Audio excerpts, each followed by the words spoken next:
Hello people, hope you are doing well. आज हम लोग बात करेंगे article 25 and article 26 of Indian constitution के बारे में। दोनों ही आर्टिकल्स आपके प्री और मेंस दोनों के लिए इंपॉर्टेंट हैं। इसमें प्री पर भी काफ़ी सारे क्वेश्चंस आते हैं और मेंस में भी इससे क्वेश्चंस पूछे जाते हैं।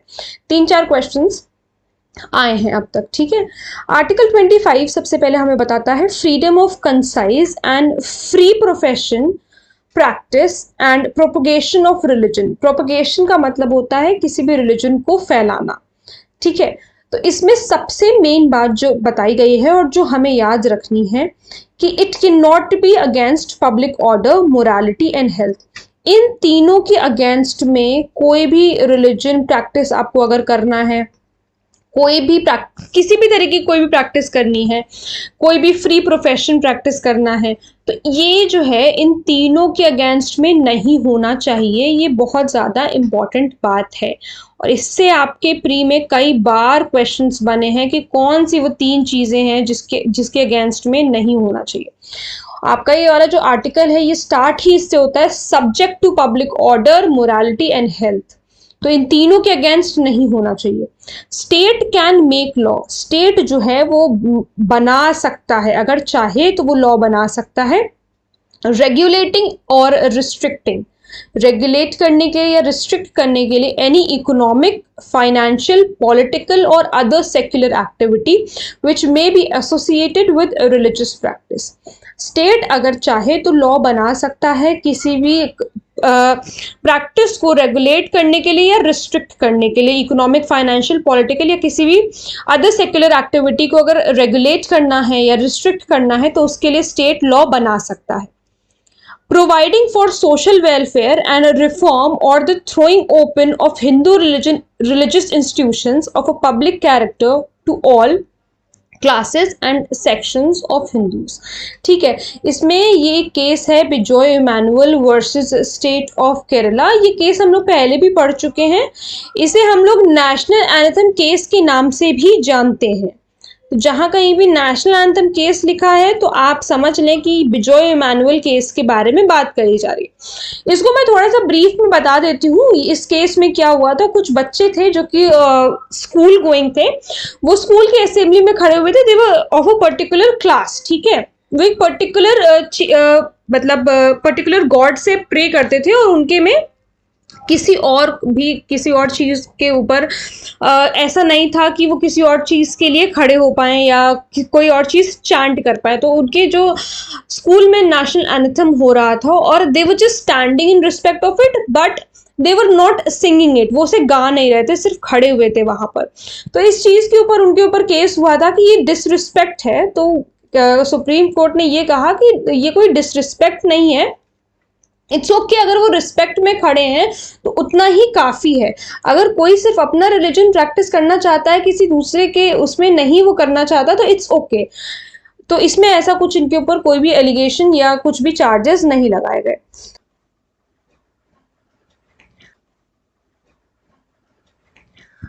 अब आर्टिकल 26 हमें क्या बताता है? आर्टिकल 26 बताता है freedom to manage religious affairs. तो subject to public order, morality and health, तो ये तीनों चीज़ों को कॉन्ट्रवीन नहीं करेगा। इन तीनों चीज़ों को ध्यान में रखना है, इसके अगेंस्ट नहीं होना चाहिए, ठीक है। कहता है every religious denomination shall have the right, her religious denomination के पास ये राइट होंगे। कौन कौन से राइट होंगे? To establish and maintain institutions for religious and charitable purpose, कि वो स्टैब्लिश करें और मेंटेन करें इंस्टीट्यूशंस जो है रिलीजियस और चैरिटेबल पर्पस के लिए अगर उन्हें चाहिए तो। मैनेज, अपने खुद अफेयर्स को मैनेज करें in the matters of religion. Own and acquire movable and immovable property, चल अचल संपत्ति को वो ओन कर सकते हैं, एक्वायर कर सकते हैं। Administer such property in accordance with law, लेकिन वो जो प्रॉपर्टी यहाँ पर एक्वायर हो रही है उस प्रॉपर्टी को इन अकॉर्डेंस विद लॉ ही रखना पड़ेगा, ठीक है। तो यहाँ पर जो हमारा कीवर्ड है वो है ये रिलीजियस डिनोमिनेशन। अब इस रिलीजियस डिनोमिनेशन के ऊपर हम थोड़ा सा और एक केस लॉ में बात करते हैं जो कि हमें बताता है ये वाला case, SP Mittal versus Union of India 1982. The Supreme Court laid down 3 conditions that need to be fulfilled by a religious denomination. Supreme court ने इस केस में 3 कंडीशंस बताई जो कि फुलफिल्ड होनी चाहिए रिलीजियस डिनोमिनेशन के द्वारा। रिलीजियस डिनोमिनेशन होता क्या है? रिलीजियस डिनोमिनेशन में देखो, जैसे हमारे हिंदू में कई तरीके से लोगों ने बांट दी हैं चीजें। शक्तिज्म होता है हमारे में, शैविज्म होता है, एक तरीके से सब ब्रांचेस खोल दी गई हैं, ठीक है। जो हमारे इस्लाम में होता है वो होता है शिया सुन्नी होते हैं, तो ये हम सबको पता है। तो यही है डिनोमिनेशन, ठीक है। इसी को जो हम कहते हैं, यही चीजें हैं डिनोमिनेशन को जो दर्शाती है, ठीक। अच्छा, क्या कहता है, क्या कंडीशंस जो है वो फुलफिल करनी है? Collection of individuals having common faith.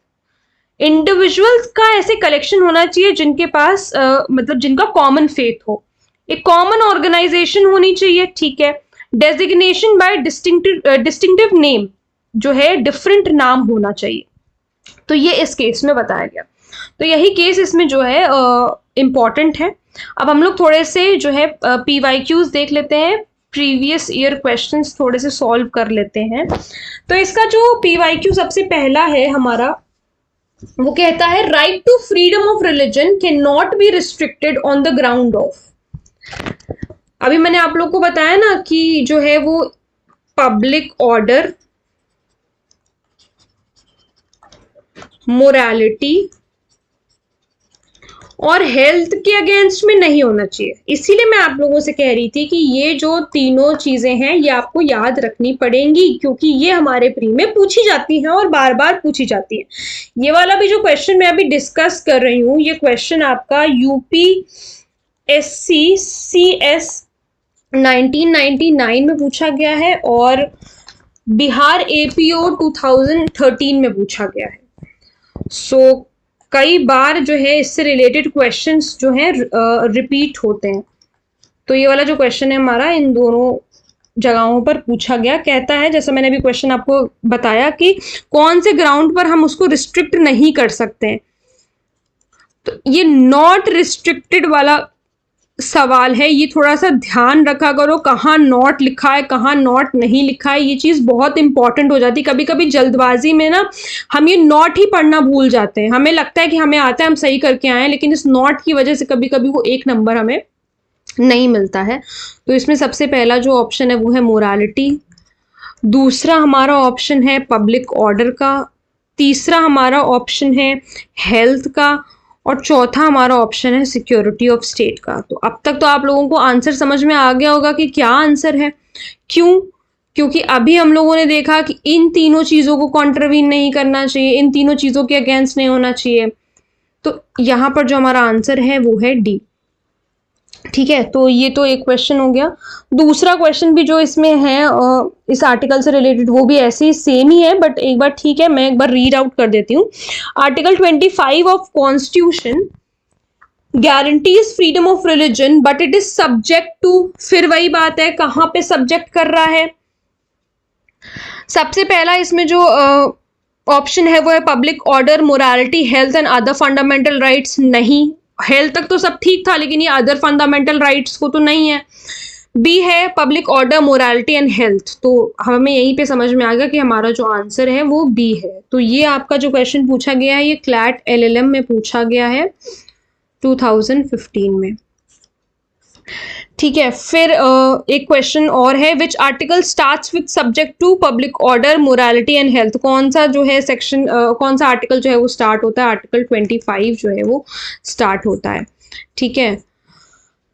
The places of, अब ये थोड़ा सा समझने की जरूरत है, ये वाला क्वेश्चन थोड़ा ध्यान देना। क्या है इसमें लिखा है? The places of worship, places of worship के बारे में बात करी गई है। प्लेसेस ऑफ वर्शिप, जो टेम्पल्स हैं हमारे पास, मॉस्क हैं, gurudwaras, can not be used for hiding criminals और carrying on anti national activities. इन तीनों ही चीजों को हम ना ही यूज कर सकते हैं, किस लिए? क्रिमिनल्स को हाइड करने के लिए, और ना ही यूज कर सकते हैं किसी भी एंटी नेशनल एक्टिविटीज के लिए। ठीक है, तो they can not be used for political purpose, किसी भी पॉलिटिकल पर्पस के लिए भी नहीं, जो पॉलिटिकल पर्पसेस हैं उनके लिए भी हम इसे यूज नहीं कर सकते। The state has power to prohibit such activities. अब स्टेट के पास कहाँ पावर है, कौन से आर्टिकल में पावर दी हुई है इन एक्टिविटीज को, ये जो पर्टिकुलर एक्टिविटीज हैं, एक्टिविटीज को प्रोहिबिट करने के लिए कौन से आर्टिकल में पावर दी गई है? तो इसमें 4 ऑप्शंस आपके दिए हैं। एक है हमारा article 25 to article 26A, article 27 and 28। तो अभी हम लोगों ने पढ़ा है कि आर्टिकल 22 क्लॉज 2 में हमें ये पावर दी गई है। आर्टिकल 25 क्लॉज 2 में हमें ये पावर दी गई है। ठीक है, तो ये हुआ हमारा क्वेश्चन। ये हमारा क्वेश्चन पूछा गया था एलेट में 2017 में पूछा गया था। ठीक है, तो ये भी क्वेश्चन आपका थोड़ा सा इंटरेस्टिंग था।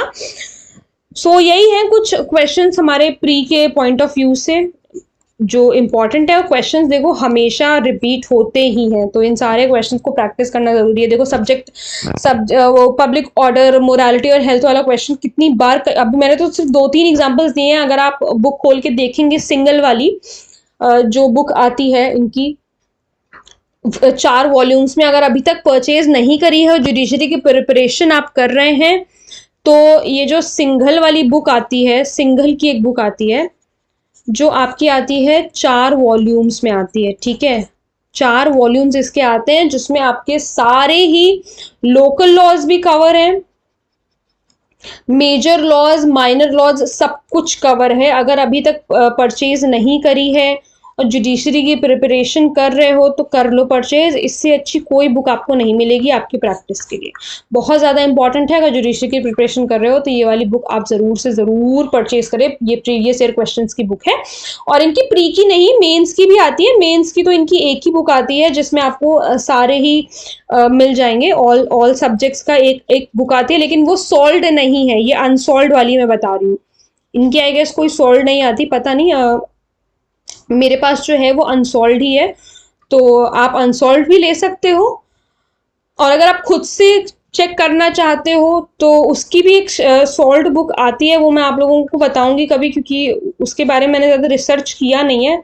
आई don't have it, but I let you know in some or the other video, don't worry. लेकिन अभी फिलहाल के लिए प्री की प्रिपरेशन के लिए आप इसको ज़रूर से ज़रूर परचेज कर लें, जो कि ये तीनों लॉज आपके कवर करेगी, local laws, major laws and minor laws. ठीक है, जो कि 4 वॉल्यूम्स में आती है। इसमें सारे ही चीज़ें जो है कवर होती है।